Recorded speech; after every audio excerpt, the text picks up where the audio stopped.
Hi guys, my name's Seb Tudor, I'm the man on the Silver Mountain and welcome back. Now today I want to talk about something that's been quite prominent, and unfortunately this is my second time of actually doing this video because my sound bugged out on me and it wasn't actually picking up my voice.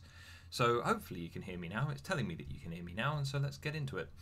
The thing that I want to talk about today is something that's been very prevalent in the news recently, especially in regards to the United States, and that is the discussion around gun control and gun laws.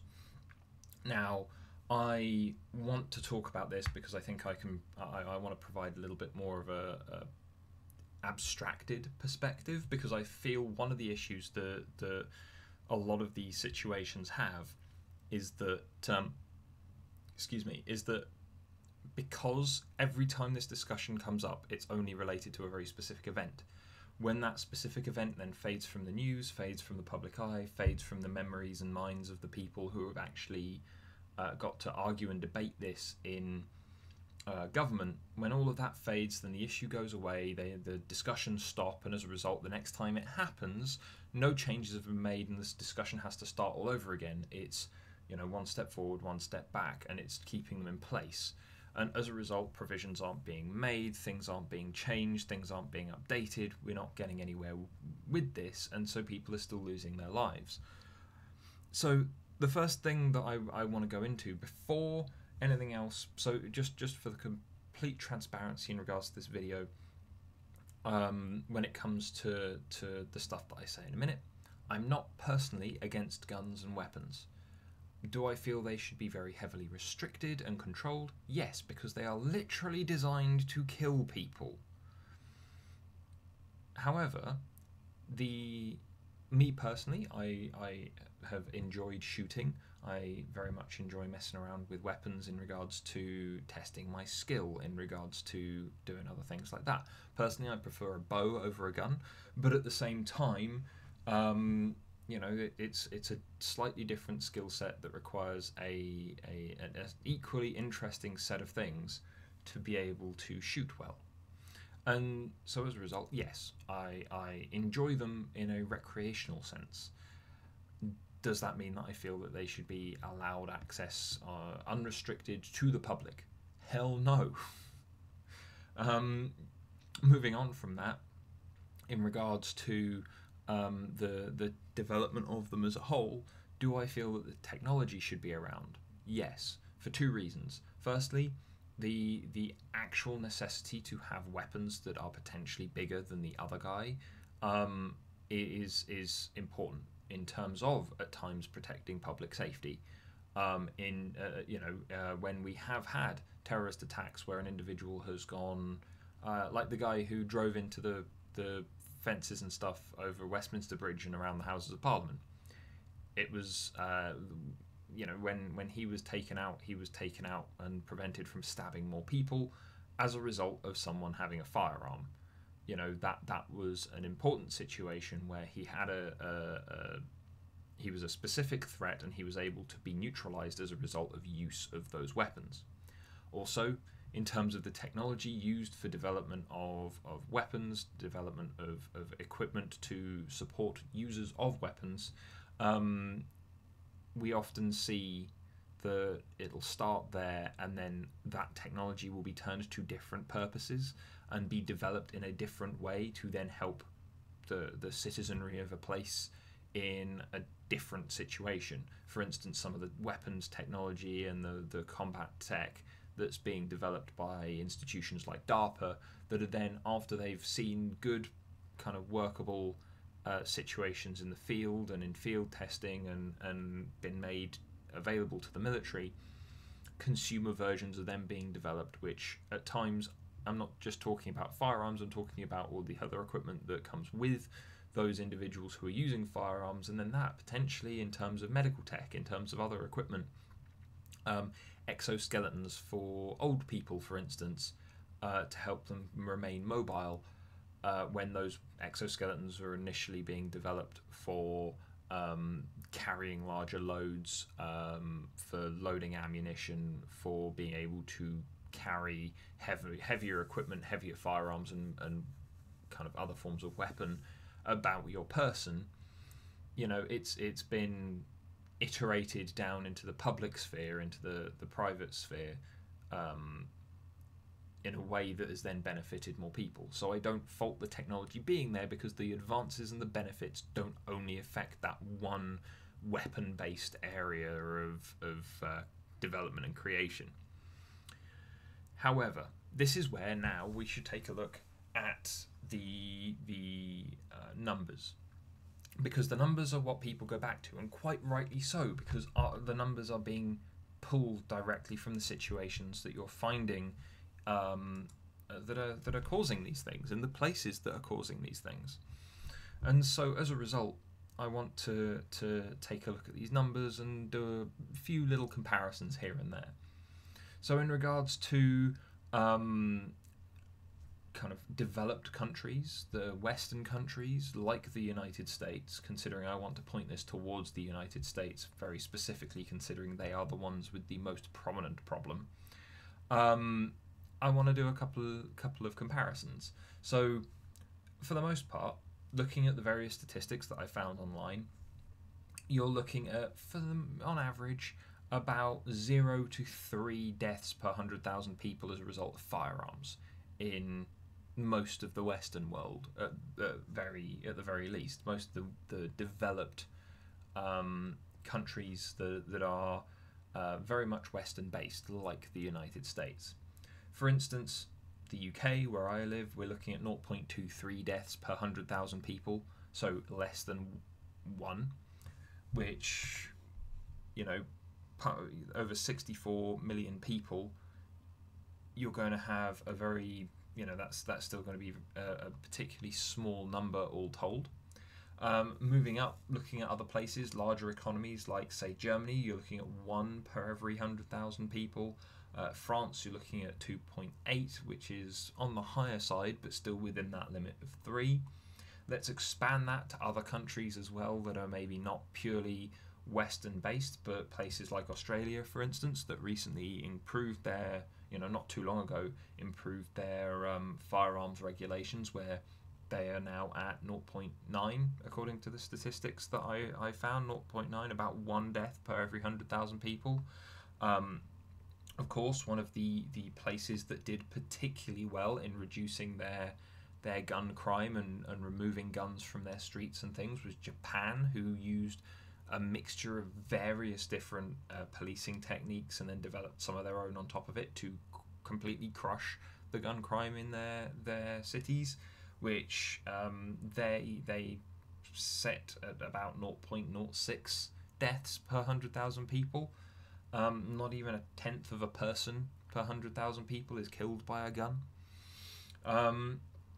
And you know, you've got this pattern where, you know, even Scandinavian countries, Norway, 1.75 people killed by firearm, where almost all of that is suicides, which is a kind of issue that we'll talk about in a little bit.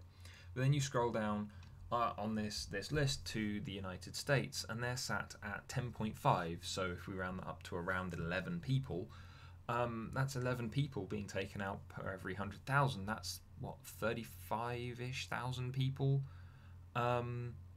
being killed by firearm in this way, according to these statistics. And these statistics here are apparently listed at coming out in 2014, so they're out by a few years anyway, especially considering that we've seen school shootings being as prevalent as ever, as per why this is currently being discussed, and why you've got other situations like that going on. Now, I've heard a lot of people going, yeah, but you forget about other places that have tried to put in gun laws where they've failed, and where there's still horrible places and dangerous places to go. Like one of the ones that I hear a lot being brought up is Venezuela, and it's like, yes, Venezuela has nearly 60 people killed for every 100,000 people in the country. But we'll get into the specifics of why this comparison doesn't make an awful lot of sense in a minute. But broad strokes is Venezuela has been a failing country for a little while under their current leadership, due to the fact that their economy is crumbling, due to the fact they can't afford to feed their people, due to the kind of authoritarian focus in the way that they manage themselves. It's not done very well, and as a result, their crime rates were high initially before they tried to improve their gun control, and yet then their economy has been failing, so they've not been able to follow through particularly well on the things that they wanted to change. So crime is rife because crime is going to be rife in a place where the country is basically collapsing. You saying they put in gun control and they failed at it, that's not going to do you any favours when you actually take it in context, when you're arguing from the position of the United States, one of, if not the most richest and most powerful countries on the face of the earth.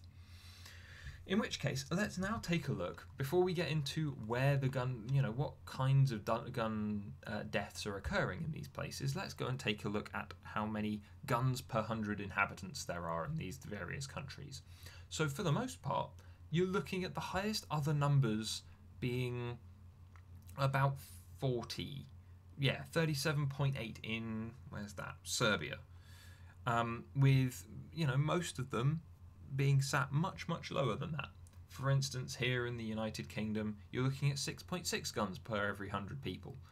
Probably most of those belonging to farmers or belonging to hobbyists. And as a result, under UK gun law, they have been authorised to have those by the police. They have no history of things like alcoholism or drug use. They have no history of depression or other forms of mental illness, and they have no other criminal convictions. And those weapons are highly limited. And furthermore, to own those weapons, they need to have some form of proof of storage. They have to have a securable gun locker. They are not allowed to take them out on the street. They are allowed to transport them, but the transportation regulations are quite specific. And if they don't go ahead and do those things, then they get, what's the sentence? Where are we looking? Minimum of 5 years for screwing around and causing problems by not following those laws specifically.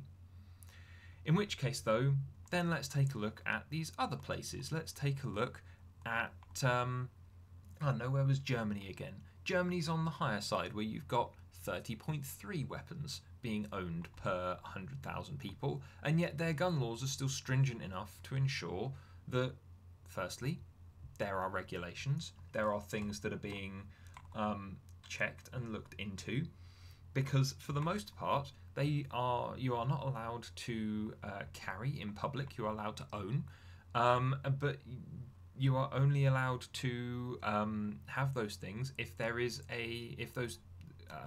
kind of licenses and things for carrying and for personal protection and so on are particularly well issued. And it's a much, again, more stringent jumping through hoops process, and people who violate any of those prior laws get 10 years in prison. Again, a much more substantial sentence. Whilst you've got in the States where federal prosecution says 10 years for ignoring what gun laws they actually have, that can also be completely overridden by state prosecution, which can do whatever the hell they want. There is no solid grounding for this. And so let's take a look at the United States. The United States, 101 guns per 100 people. That's one gun for every person and one left over. Which is insane, quite frankly.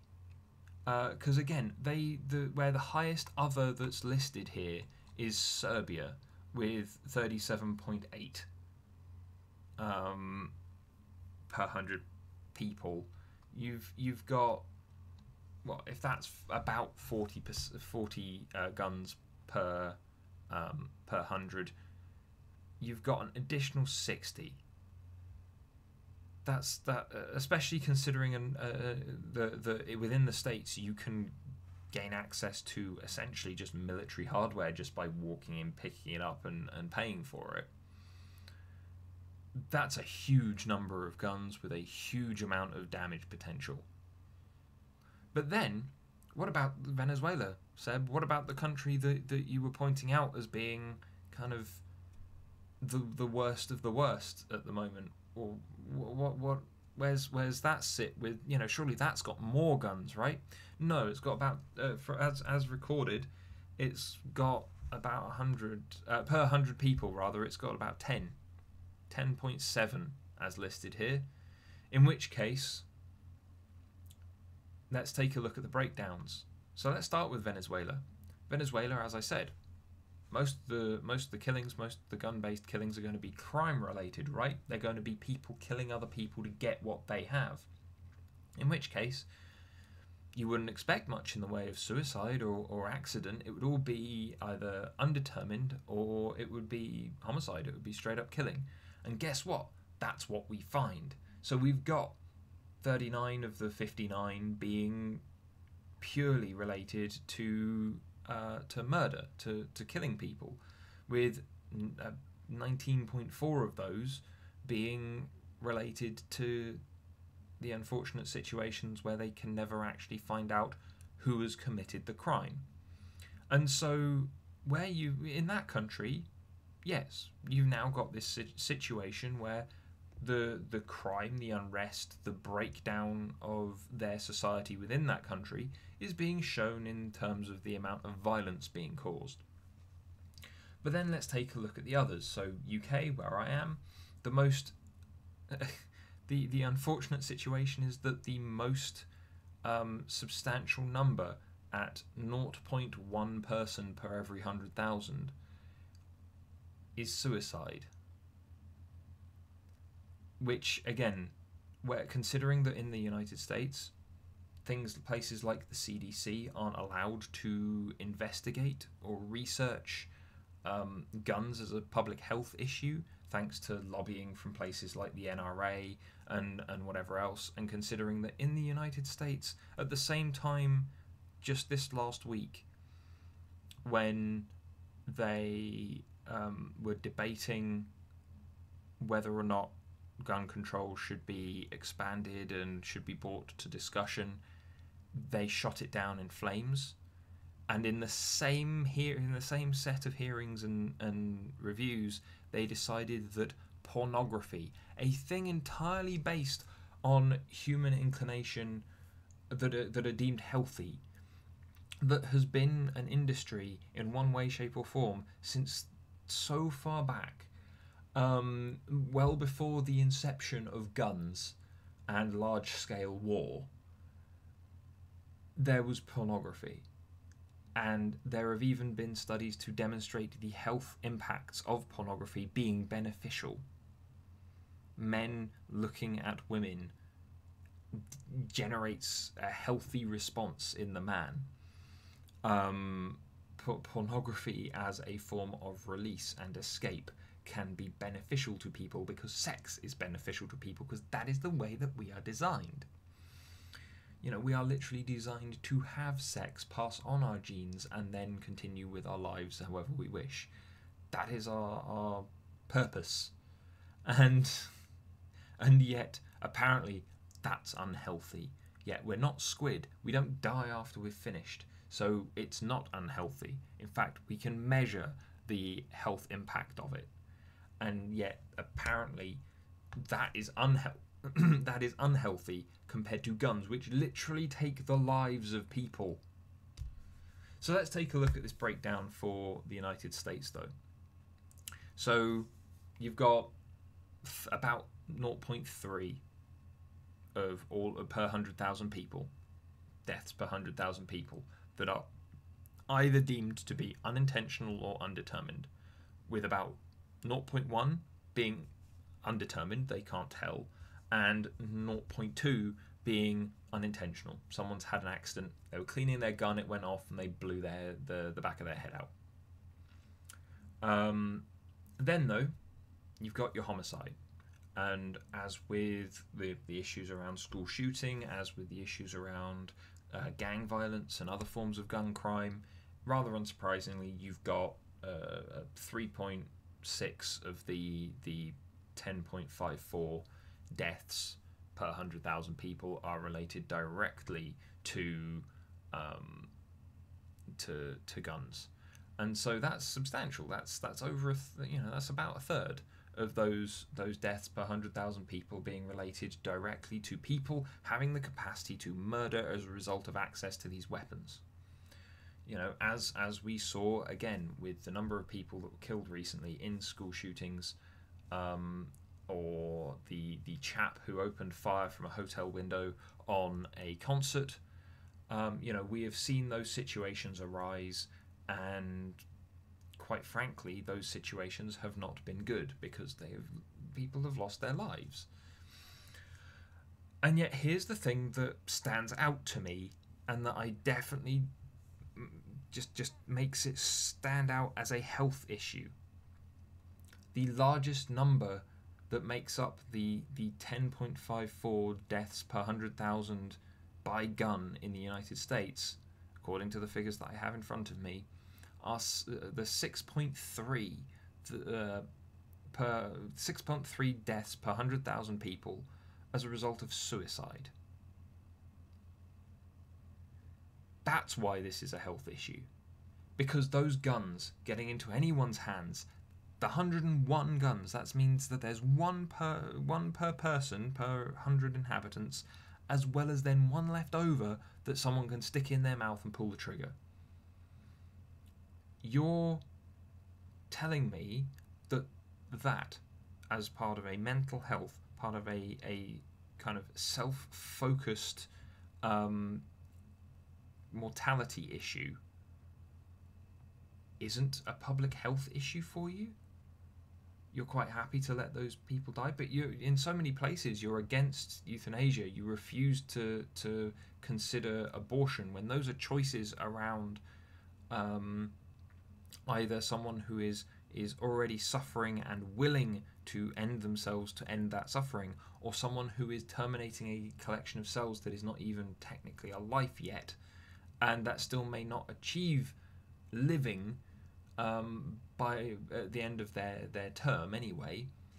You're not willing to take into account those two things, and you're willing to blame pornography as a health hazard, yet something that is actually taking the majority of the lives per 100,000 people per year in terms of the actual deaths, actual mortality, you aren't willing to consider as a public health risk?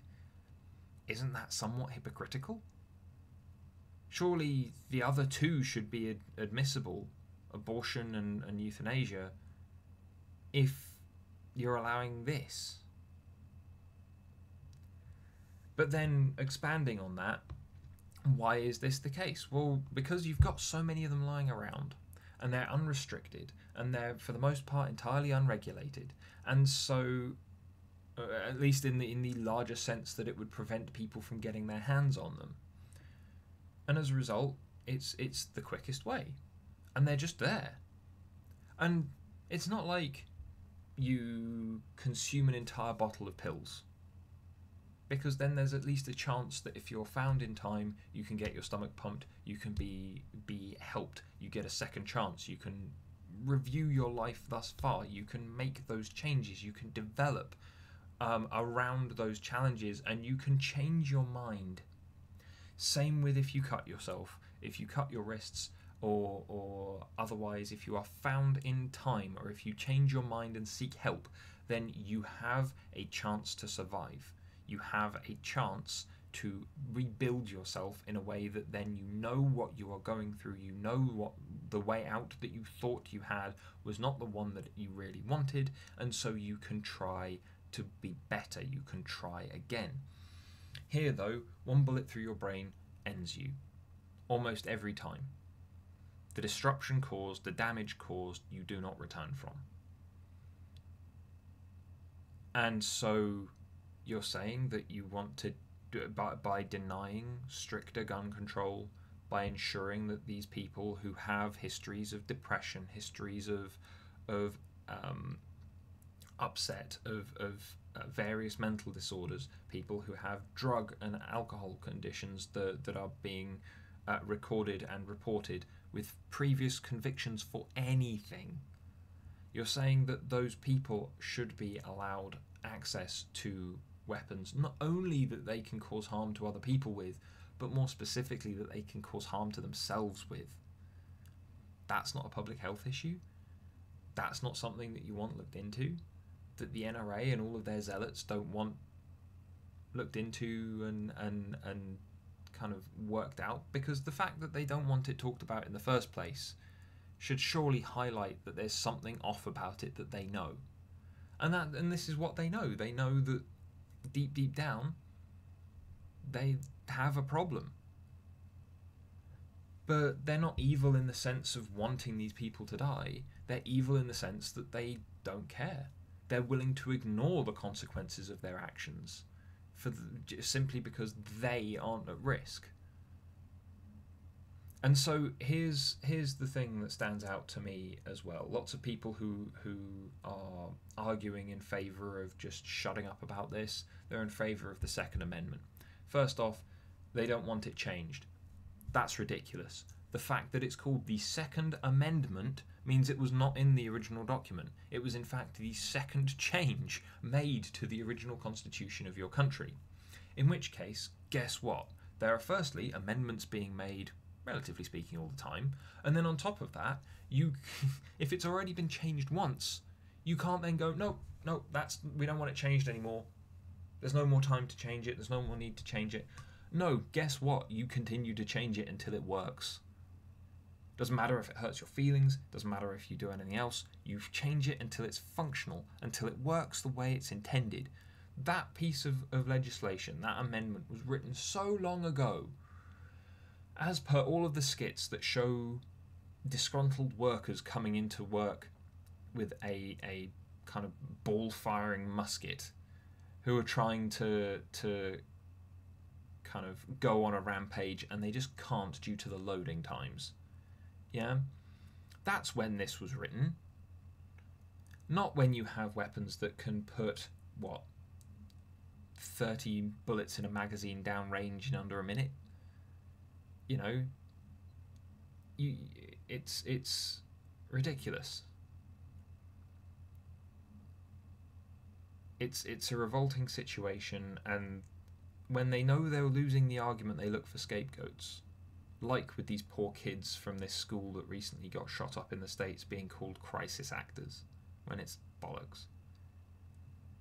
You know, these individuals have suffered, and they are now trying to have a conversation about the situation to ensure that it doesn't happen to anyone else. To bring the United States, the supposedly most powerful, protective, and superior, according to them, country in the world, who can't even protect their own people, from themselves no less, just because of their stubbornness and the stupidity of a collection of uninformed people. That's my 2 cents, guys. I wanted to have a chat about this just because it's something that bugs me every time it comes up in the news, because it's a fairly straightforward and easy situation where once again feelings and subjective nonsense are being paid attention to over facts and evidence. The same way that we also recently saw things like the James Damore memo be demeaned as purely offensive by a court memo from the previous case that he was engaged in that he dropped. That memo suggesting that his scientifically verified and supported statements were offensive and therefore should be ignored. The same is happening here, but from the opposite side, where that was the left attacking the centre, this is the right attacking the centre. The centre isn't necessarily saying that you need to get rid of all guns, it's saying that you need to work out a way so that you don't have that many people available for that many people, that many guns available to that many people, to allow this number of people to die per 100,000 people in your country. Considering that you've got other countries that are managing to do basically to control themselves in ways that they have basically no deaths as a result of this relative to their entire population. You know, with Australia looking at 241 deaths out of 241 million people, considering you've got about 1 every 100,000, and you're looking at, for your population size, you're not looking at 1 per every 100,000. That'd be about 324. You're looking at what, 35 odd thousand, 35,500, something like that. And so as a result, you know, you're looking at such a huge increase relative to just if it was 1 per 100,000, because, you know, in line with so many other countries around the world. But what's the difference? Well, the United States won't research. It won't listen to fact. It won't make its people listen to fact. It won't discuss the facts. It won't even discuss the feelings.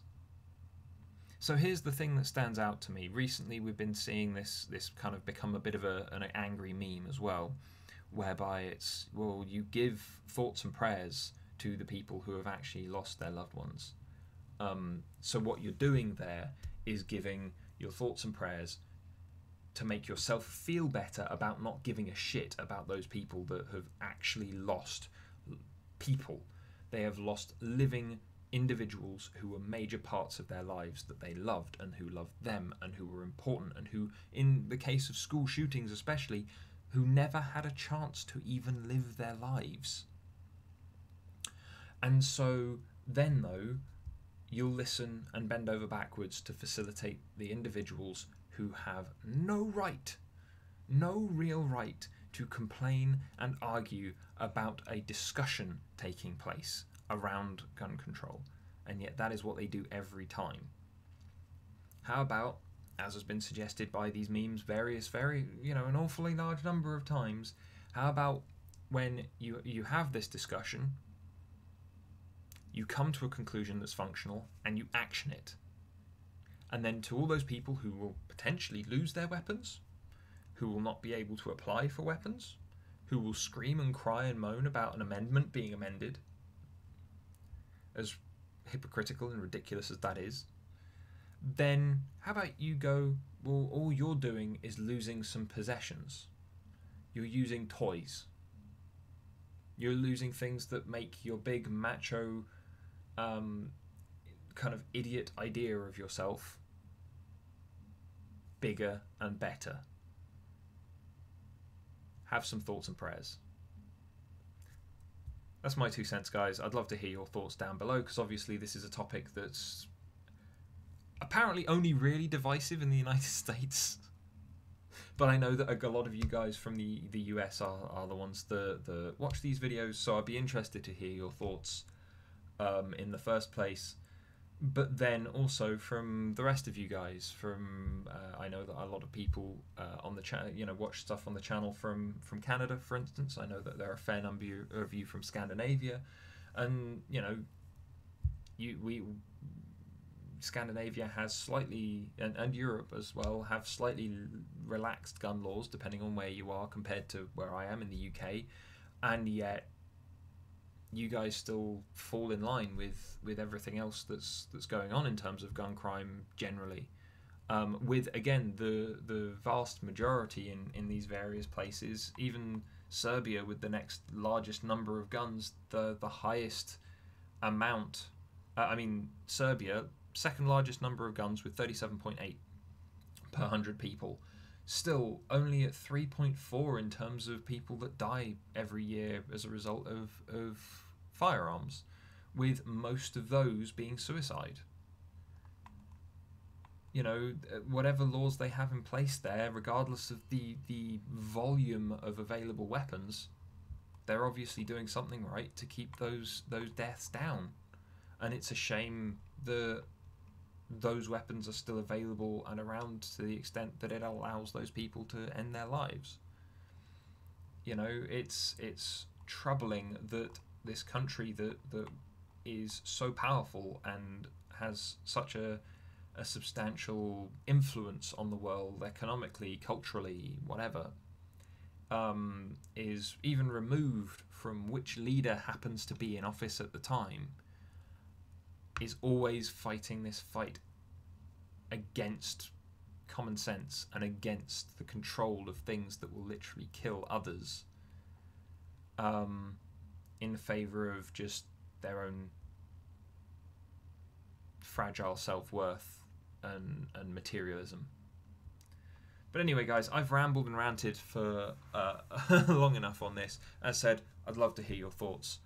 Because again, this has been in the news everywhere lately, and it's something that's prominent. I think it's something that needs to be discussed, the same way that I've talked about other issues that need to be discussed on a more international level, because we all have something to learn from each other. We all kind of need to make sure that at the moment, we're all allies in lots of ways in regards to the countries that I've been referencing in the Western world, and so for the most part, again, why would we be quiet and let an ally lose people to its own complacency?